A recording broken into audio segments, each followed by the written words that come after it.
Well, good afternoon. Happy Friday to all of you, and thanks for joining us today. Today I want to talk about our data that we follow daily and also testing. First, I'd like to remind everyone of how far we have come. Less than 2 months ago, we faced the beginning of this pandemic. Our first positive COVID case was on March the 7th, less than 8 weeks ago. We feared a surge in hospitalization that would overwhelm our ICUs and our ventilator capacity.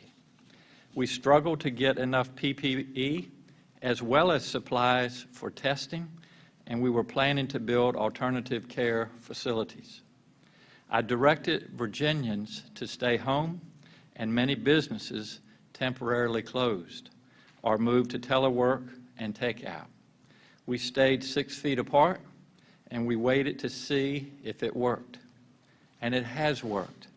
These actions have flattened that curve, as we have often talked about. Our hospitals have not been overwhelmed. Hospitals have continued to have the ICU beds and the ventilators that they so desperately needed. Our case counts continue to climb, but so does our testing. We have slowed the spread, but we are not out of the woods yet. We must continue to move forward carefully. Testing is key to that. I want to show Virginians where we are today. Then Dr. Karen Remley will take a deeper dive on how we are ramping up our testing. We will make a full version of this presentation with closed captioning and sign language interpreting available after today's briefing. And again, thanks for being with us each day. This is a chart of our daily cases and our cumulative cases. As you can see, the daily case number is rising. That's the blue graph on the top, but not drastically, and that is good news. We hope that soon we'll see that line go down and not up. The bottom line, the orange line, is our daily cases, and as you can see, it fluctuates a bit, but it is remaining fairly flat, and we would certainly like to see that diminishing over the next days to weeks. Our hospitalization rates remain steady. This is an important slide, graph that you all have seen before. The yellow line on the top shows our hospital capacity, the beds that we have available throughout the Commonwealth of Virginia. The blue line on the bottom shows our COVID cases in Virginia, and as you see, it has stayed fairly flat. And that, by the way, is what allowed us to open up our hospitals today and our outpatient providers to be able to do elective surgeries. One way we're boosting our PPE is by sanitizing what we already have, and we've made great progress with our PPE. These pictures here show innovative new PPE cleaning systems from Battelle. These systems have multiple units that are each the size of a storage container and can clean up to 80,000 masks per day using a hydrogen peroxide vapor. PPE can be decontaminated and reused 20 times without degrading performance. This will be a big help to our medical facilities and our first responders. Virginia is receiving 3 of these from the federal government. Our first Battelle unit is being built in Blacksburg, where we are sharing it with West Virginia and Tennessee. We are starting to receive materials to build units in Richmond and in Hampton Roads. We expect all of these systems to be operational within the next week. Once all 3 units are operational, we will have the ability to decontaminate up to 240,000 masks in the Commonwealth per day. A stable supply of PPE is key to moving forward, and you can see that we are in good shape and getting better every day. Another key that we've been talking about every day is our testing capability. We have made tremendous progress. On Wednesday, we tested more than 5,000 people, our highest one-day number ever. Yesterday, we grew that number to another new record, testing more than 5,800 people. That's around a 15% increase in one day. We're moving forward aggressively, and I'd like to ask Dr. Karen Remley to explain how, but I want to take this opportunity to thank Dr. Remley for helping with this project, and also the various people that are volunteering around the Commonwealth, to include our National Guard that have really helped us ramp up this system. So, Dr. Remley, welcome.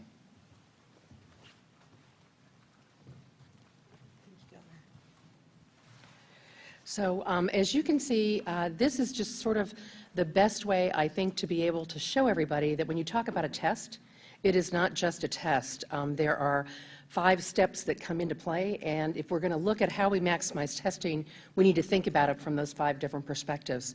I think the single most important one, and you've heard the governor and the secretary say the first mile, but it really is getting our patients to identify themselves as a patient who might have COVID, to find a place to go get tested, to talk to their health care provider and see if they need to be tested, and then find a place to be able to go and get that.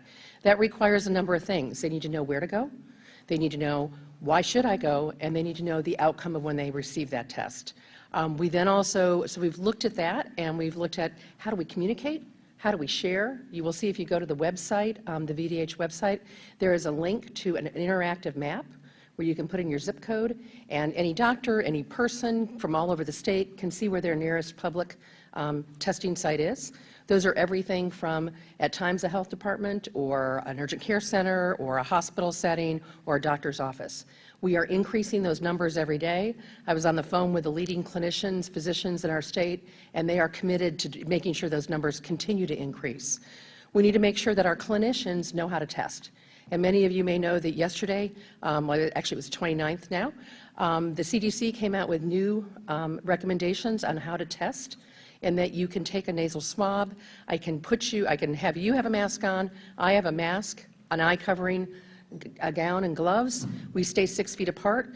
You put that nasal swab in your nose, you put it into the tube, you leave the room, then I go back in and I collect that sample. The advantage of that, it uses much less PPE and much less restricted PPE.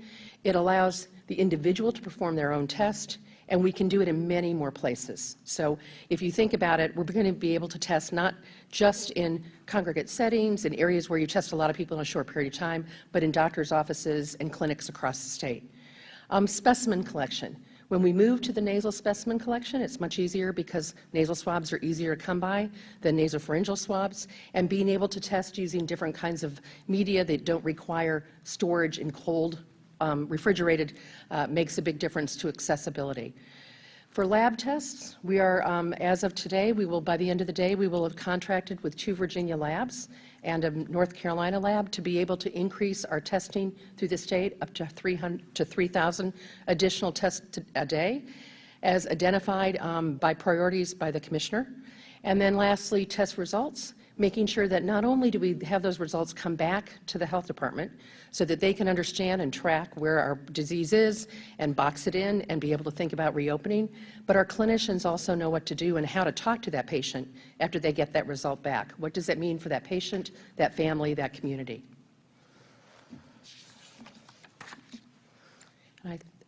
As we remember, this is the timeline we talked about. When we first started talking about testing, we are in, as you can see, phase 2. And we are very, very quickly moving to the point where we will be in other phases. I would tell you that where a lot of states talk about phase 2, we are already there from many different ways. We've opened up very judiciously and carefully our healthcare system. We have the healthcare community is now testing. Hospitals have agreed to either teach their clinicians how to test in their offices or provide testing availability for them. So we're normalizing and getting testing out to the entire community. We've said them from the very beginning that we needed more PPE. We have that now. Then we said we needed more testing supplies. We have that now. Now we're working on education and bringing people to the table. So we'll talk more about those things going forward, I think, in the coming days. And I think that's my last slide, correct? I want to make sure. Oops, sorry. The CDC priorities for testing. I wanted to share those with you too, because we've really focused on the high priorities.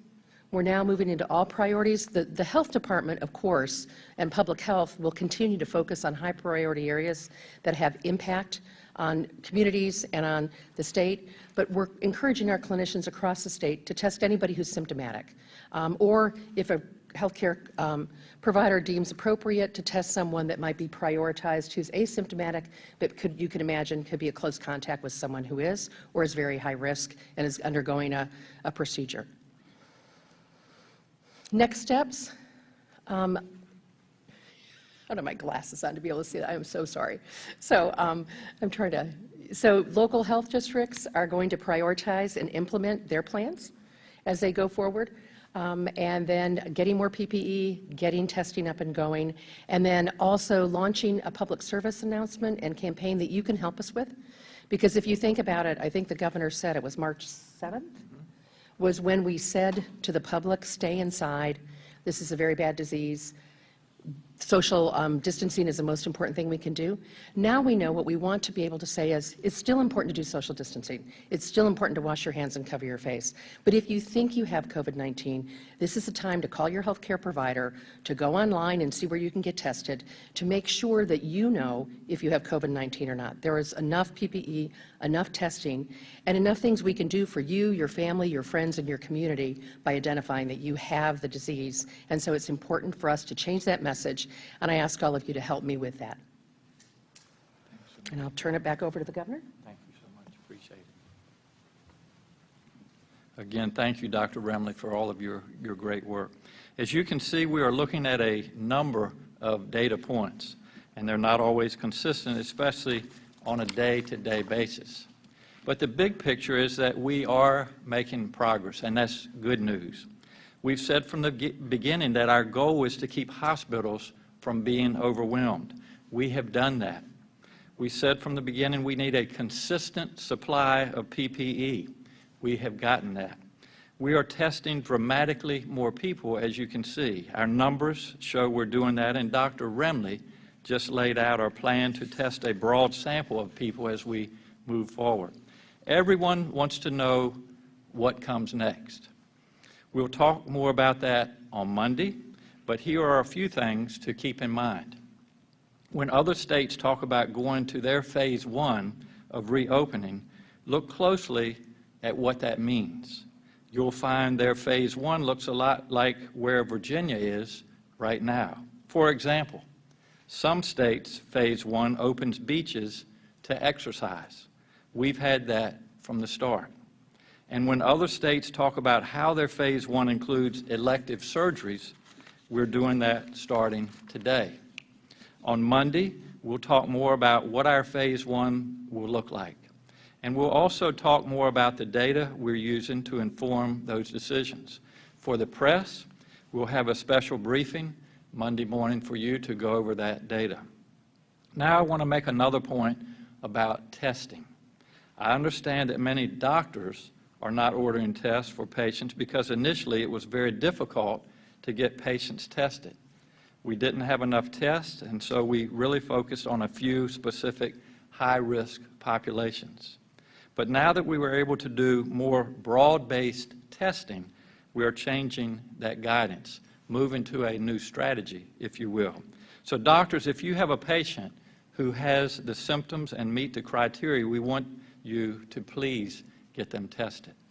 As Dr. Remley said, we're working to make more tests available for doctors' offices, urgent care centers, free clinics, and other sites.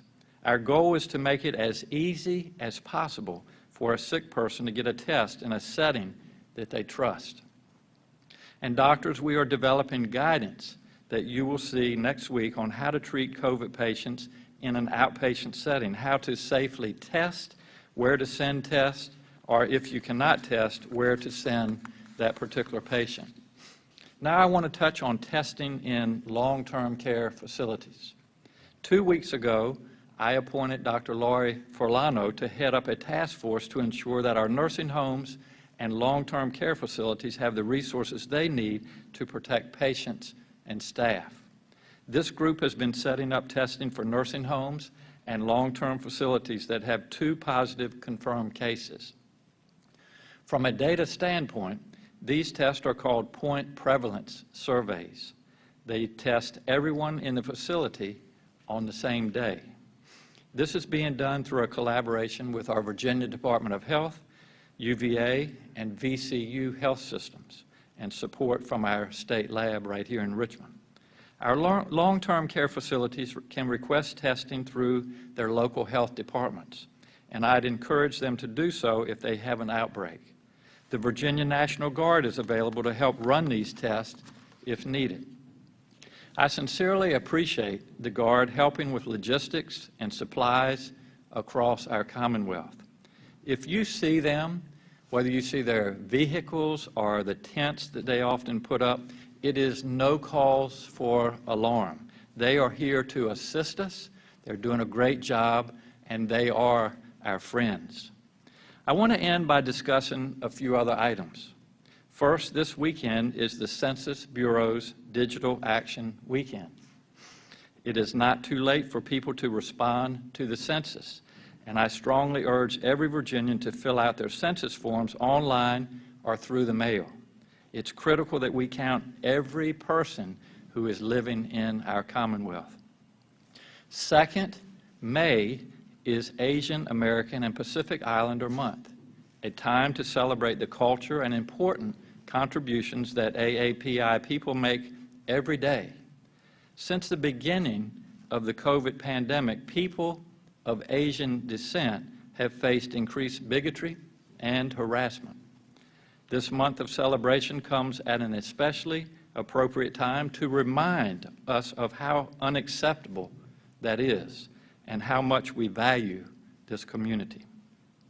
Third, May is also National Foster Care Month, and I want to take a moment to thank all of the thousands of foster families across Virginia who have welcomed children into their homes and their lives. I also want to thank the social workers who continue to go to work every day to protect vulnerable children. And finally, Virginia's Department of Education has allocated the $238.6 million in federal funding for school divisions that we received through the CARES Act. 90% of that money will pass directly to the divisions, while the remaining 10% will go to our statewide efforts to increase access to technology and support students, families, and our educators. Now, Virginia Health Commissioner Dr. Norm Oliver will give a health update, and then we'll be glad to take your questions. Dr. Oliver, welcome. Thank you, Governor. I'll be brief so that we can get to the questions. As of today, we now have 16,901 cases. That's 1,055 new cases in the last reporting period. Total deaths now number 581. That represents 29 new cases. Total tests now number 105,648. And as you heard from the governor yesterday, that was a little bit north of 5,800 tests. Those of you in the media and the public who've been looking at our website will note that that's a big jump in the number of tests, and that's because we changed our methodology. As you're well aware, one of the metrics that we're looking at to judge when we're ready to move into phase one of for Virginia is the percent of positive tests to total tests. We were previously counting people who were tested and not tests, which makes it not possible to really calculate that well in terms of proportion of tests. So that's what that represents. Thank you. Thanks, Dr. Oliver. We'll be glad to take your questions. So I know we are a week out from your executive order expiring. We had asked, are we still potentially looking at a phase one reopening beginning May 8th? Can you update us on where that stands? And as well, regarding reopening, I know you said you hope to get schools reopened by late August, early fall. I know in Hopewell, the entire school system is looking for year-round school. We have some other single schools looking at year-round. What is the guidance to the year-round schools about reopening? Yeah, two different questions. The first question, our executive order of the closure of businesses ends on May the 8th, and the question was, are we anticipating opening or not extending that executive order past that timeline. We have had a tremendous amount of input from our business community. I think you've heard me speak to that before. Small business, medium-sized businesses, large businesses across the Commonwealth represent pretty much every area of Virginia. We are still working on that blueprint. We're looking at the criteria that we're going to be using, the diminishing cases, the amount of PPE, the amount of testing capabilities, our hospital capacity. Those are all things that we're taking into consideration. And so I will give further guidelines on Monday regarding that plan. And I realize, and again, as a small business owner, that planning is very important.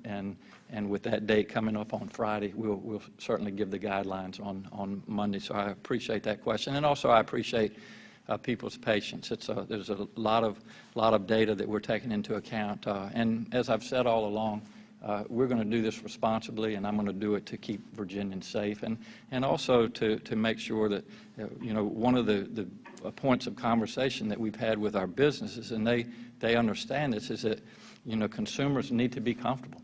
They need to be assured that when they re-enter a business that it's safe. And so when I make the decision on when to go into phase one, I can assure Virginians that we're going to do it in a safe manner and keep you safe. The second part of the question was year-round schooling. And that's something I haven't really addressed, year-round schooling, but part of your question was, will we have our children back in schools in late August and early September? And if we keep doing what we're doing, I'm confident that we will be there. But I think for year-round schools, they're looking potentially a July start date for the year-round schools, especially for Hopewell. Has there been any decision made on that? No, there hasn't. And I'll be glad to discuss that with them. And then obviously we'll work with our Secretary of Education and our Superintendent of Public Instruction. But I haven't had that discussion yet. The next question will be from Julie Carey with NBC4. Good afternoon, Governor. This may be a question for Dr. Oliver, though there was some striking new data in the category of nursing home outbreaks today, in which the number of deaths reported went from 118 yesterday to 311 today. I just was hoping somebody could explain that increase in deaths in just one day.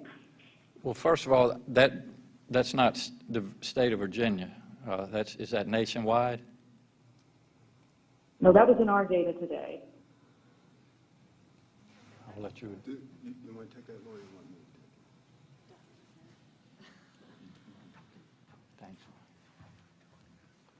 Hi, the question's about the number of deaths attributed to long-term care facilities. The deaths that are on our outbreaks database, so how that data comes into us is we count an outbreak, and those deaths or any data, numbers of cases, et cetera, associated with an outbreak are added as quickly as possible to that file, so to speak. And so sometimes there is a lag in capturing that and entering that data. I'd have to go back to the team to fully understand that jump, but that's what I think it's likely to be.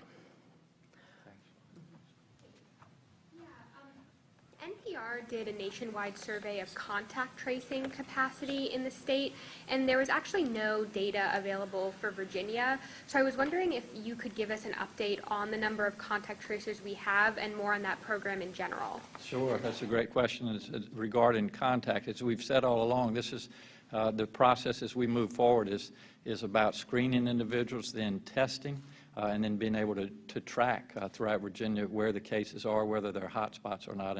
And so I'm going to let the folks from Virginia Department of Health answer this, but we are ramping up that workforce so that we can adequately do that. So, yeah. I can do it. So thank you for that question. It's true that we don't have a central roster of all our contact tracers. Our local health departments do that work. And so, for example, in Richmond City, they had a normal force of about 5 people that do that kind of work around sexually transmitted infections. And in the course of the COVID-19 pandemic, they ramped that up to 20 by pulling in other people from elsewhere within the health department, and that was done across all our 35 health districts. So I don't know the exact number, but it's in the hundreds. We are planning, as part of our whole initiative around containing and tamping down COVID-19 as we reopen, to ramp up the number of people that we have, and we are working on plans to increase that to somewhere in the neighborhood of about 1,500. The next question will be from Roger Watson with the Farmville Herald. Thank you for taking our questions. Earlier this week, North Carolina reversed its decision on identifying individual long-term care facilities with outbreaks. And now they're going to tell the public where the outbreaks are occurring due to the compelling public interest and the health concerns that go along with that. Is changing that rule in Virginia something that you will consider in the coming days?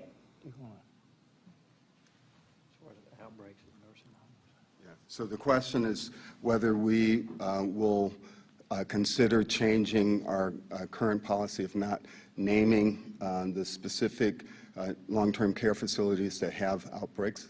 Did I understand the question correctly? Yes. As I've stated before, this is not a decision that was made by the health department. It is actually something that's incorporated into the Virginia Code, which first of all identifies facilities and corporations, businesses as persons, and then requires us to not reveal to protect the anonymity of persons. So unless the code changes, I don't see how we could do that. Yeah, so according to some data compiled by Johns Hopkins, Virginia is one of 14 states still seeing new cases double in 2 weeks or less. And I know you're still seeing that case count rise, as we've seen on that table. So, I mean, I guess my question is, can you attribute that to this ramping up of testing that Virginia is doing now? And how do you square that against other trends in terms of your decision to reopening? And secondly, just really quick, can any nursing home facility order point prevalence testing at this point, just upon request, or is there other criteria that goes along with that? The nursing homes can order that, and again, thanks to our ability to ramp up the testing and the use of the volunteer medical corps and the National Guard, and the ability to have the testing that we need, we'll be able to do that. So the answer to your second question is yes. The first question, and this gets into the data that we'll, I think, be reviewing with you all on Monday, is how long it takes over time for cases in Virginia to double.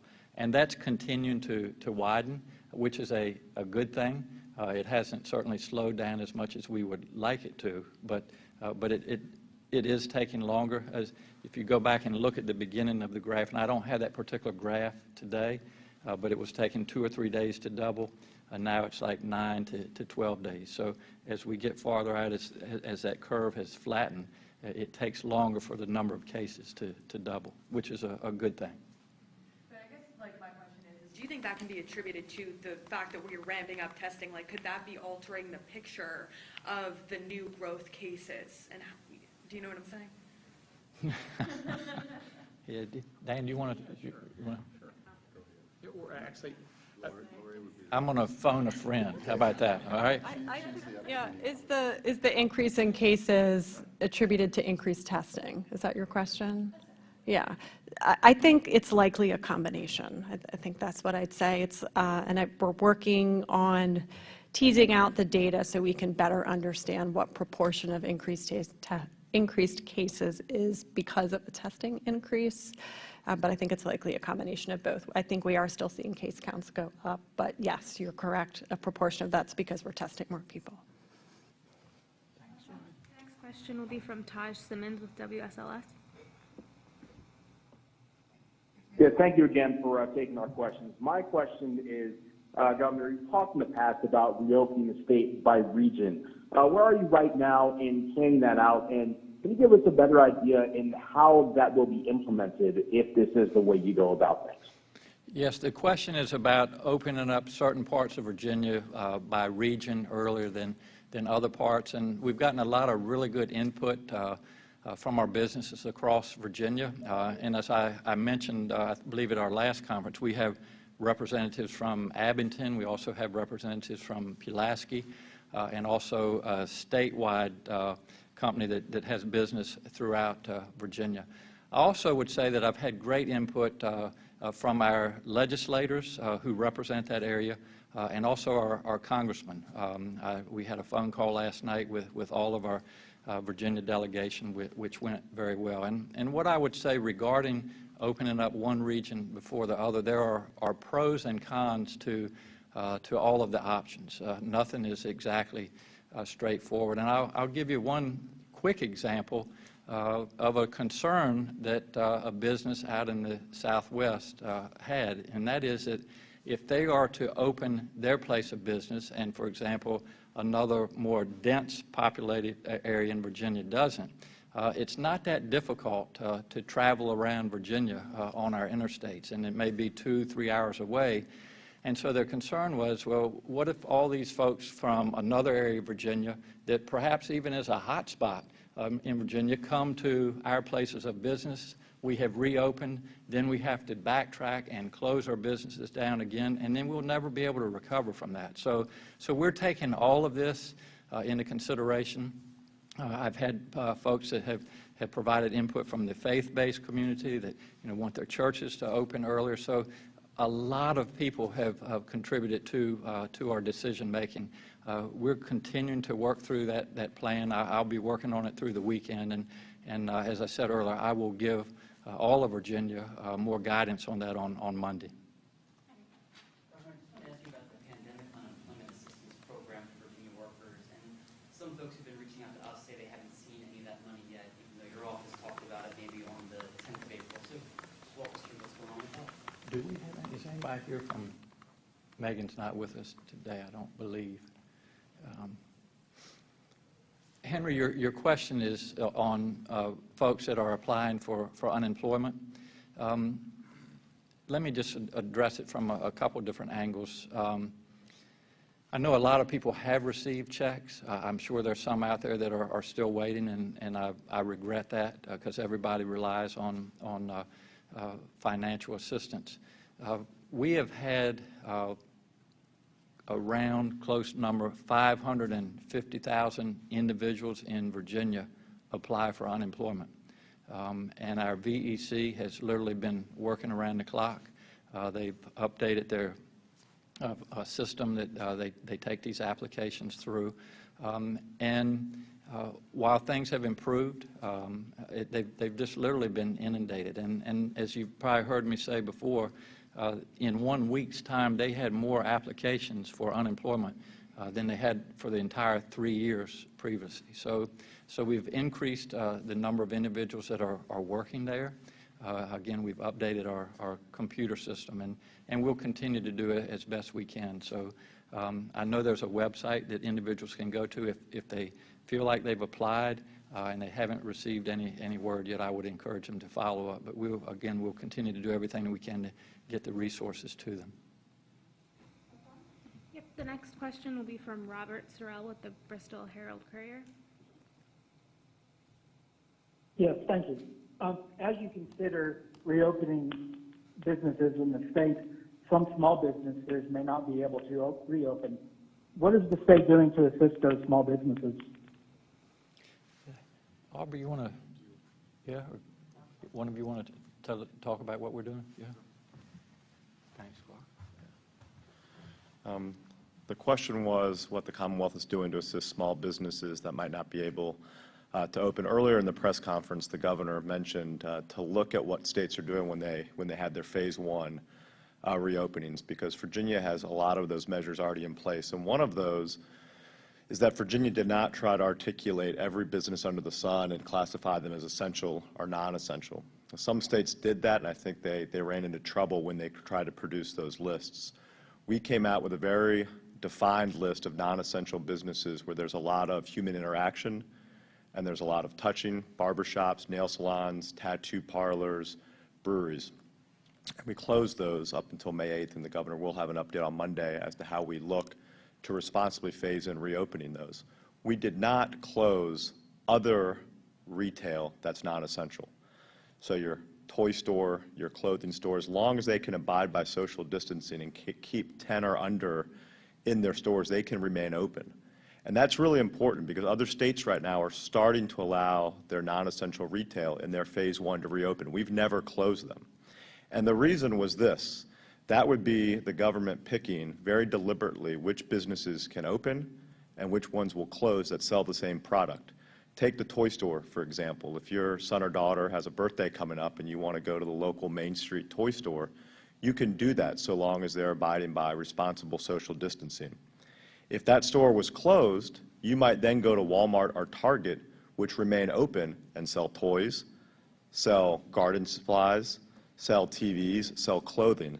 And that would do two things. One, it would drive the small mom and pop stores that you reference out of business and drive their customers to the big box retailers. And two, it would drive more people into confined spaces, which defeats the point of the public health social distancing.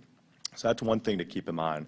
The second, the governor proposed during this last budget cycle to keep these gray machines or games of skill taxed at a very high level in Virginia. The General Assembly, for a variety of reasons, decided to ban those machines indefinitely moving forward, and we certainly respect and understand why they did that. However, given the fact that many restaurants and convenience stores are struggling and are on the verge of going out of business, that's a revenue stream for many of those businesses that if we were to reopen and then take those machines away, it would be a double hit. So the governor in the budget process offered an amendment to keep those games of skill in business for one more year and to tax each machine at $1,200 per month per machine across the Commonwealth. And those monies will go into a COVID relief fund. And that relief fund will be administered by our Secretary of Commerce, our Secretary of Finance, working with our Department of Housing and Community Development to give relief to small businesses that are standing back up. One of the complaints that we've heard about the small business loans is that these businesses don't need to take on more debt. They need working capital right now to get them through this rough patch. And so, that's going to be a pot of money that we can use working with the General Assembly and being transparent about how those funds are being used, but to get those funds in the hands of small business owners that need them. And lastly, I would just say, you get some reports out of states like Georgia this week that have reopened, and there's a very tepid response from consumers as to whether they're going back to restaurants and going back to small businesses. And that's because we need to make sure, as the governor said, that consumers have confidence that the regulations and the guidelines that we're putting in place are responsible and well thought out. And so the governor will articulate that more on Monday, but we believe very strongly that that will engender the kind of confidence that is needed so that consumers, when we do reopen, will have that confidence and will do business with those small businesses. Thank you. By the way, that was our Chief of Staff, Clark Mercer. One of the charts that was up there, it said growth rate is missing from our packets. I think it'd be helpful if you could share it again just so we could look at it. And two, this question I think is for Dr. Oliver. 2 days ago we reported about 5,000 new tests, and like you said, we saw that jump to about 15,000 that was reported today. If you did change the methodology that makes it so that we can't really compare day to day, could you share what the number was in the same format that you've been sharing in days past so that we could compare?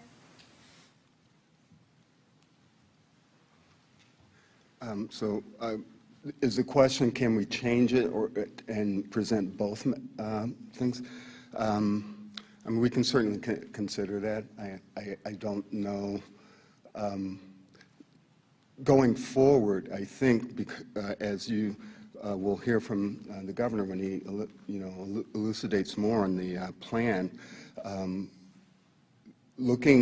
I think what we are going to have to do is really look at where we are starting at that point going forward, and not so much looking back many days now. Did I not understand your question correctly? Or were you asking about the actual jump and what was the reason for that? The jump was due to a change in methodology, and so if you could share what the number was before methodologies and we could actually compare the number of new tests today. Okay, I'm sorry. I misunderstood your question. So what is the difference in methodology and what was the methodology before? Before, if I came down with COVID-19 and I got tested positive, and then I was in the hospital and they tested me again, and then I got better and they wanted to make sure I was really okay before they sent me out to a skilled nursing facility. They might test me again. And then I get to the skilled nursing facility and I get tested a fourth time. The way we used to count that was one. I was one person. What we're doing now is we're counting the 4 tests. And that's the difference. So you couldn't really compare it. Now, we could go back and dig that all out, but going forward, what we're going to do is count the tests. Could that artificially inflate the number, though? I don't quite understand that switch. It doesn't artificially inflate the number. It's not apples to apples. It's a difference between counting people and counting the tests. We can certainly get you those numbers, but roughly, if you've been following, it was 85,000. We had 5,000. Again, the number is accurate on the incremental test per day. So 85 went to 90, and 90 went to around 95 or 96. And that number, I think, if you check the website, reflecting the new methodology, is about 10% of the people, 8 or 9%, had a duplicate, not a duplicate, had an additional test. And one of the rationales is to include that is because it did consume reagent, it consumed testing time, it consumed a swab, all of which were in great shortage at the time, and it prevented from somebody else getting a test, and that test was important to reveal. And as the Commissioner of Health indicated a little while ago, one of the important points that we're looking at is the percentage positive. So you need to know the exact number of tests, not the number of people who had tests. And again, there are good clinical reasons. Also, exactly the scenario that the Commissioner had indicated. So we can certainly get back to you what that number would have been so you can, until this one-time change, that you can then incrementally, you'll know what that would have happened today. I think that's what you're asking about, and we can get, Dr. Oliver and the team at VDH can get that for you.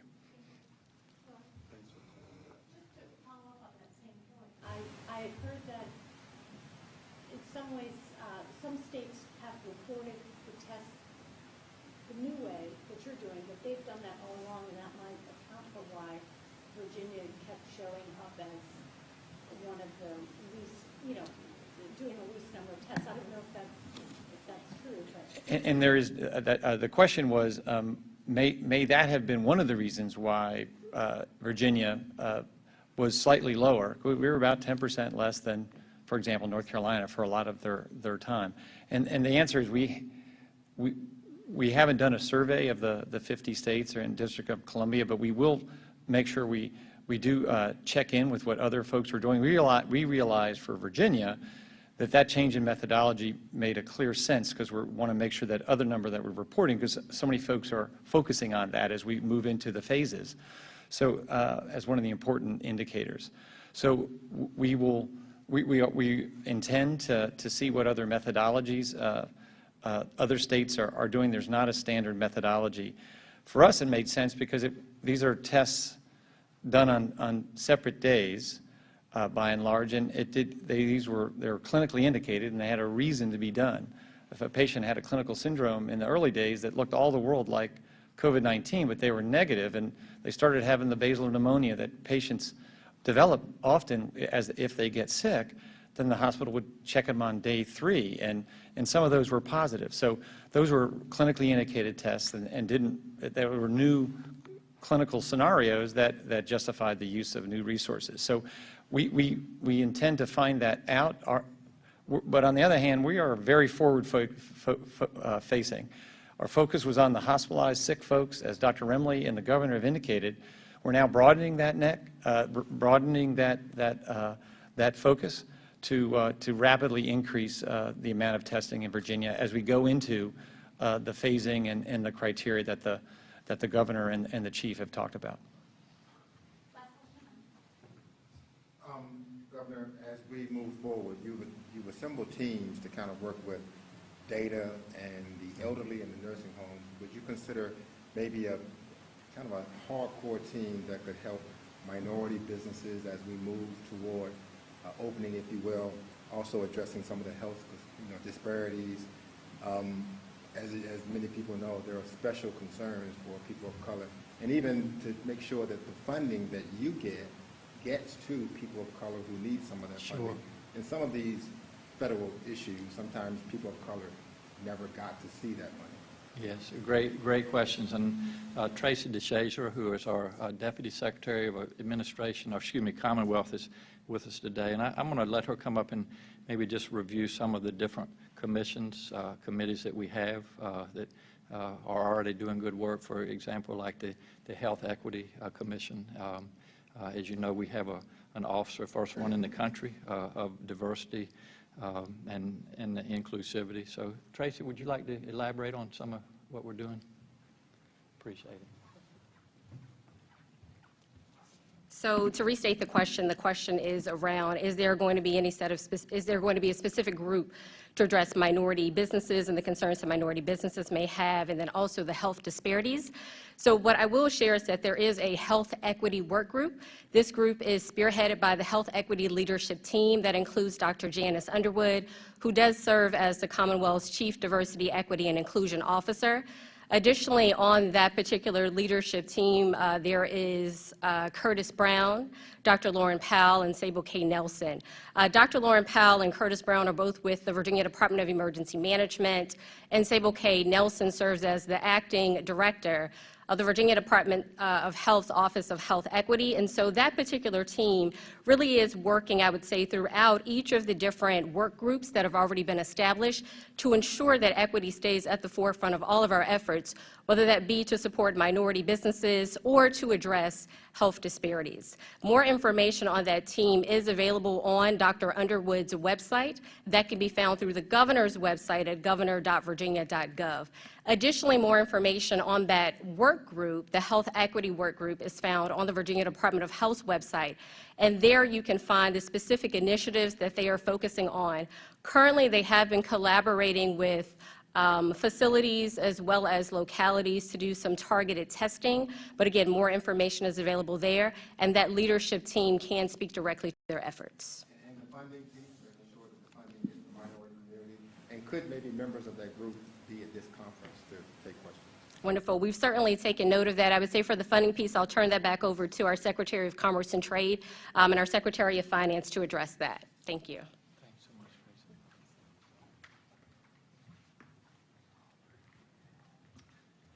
Thank you, Governor. Yes, the question has to deal with, are we going to make sure we have resources available for the equity piece regarding to the public health crisis and the small business?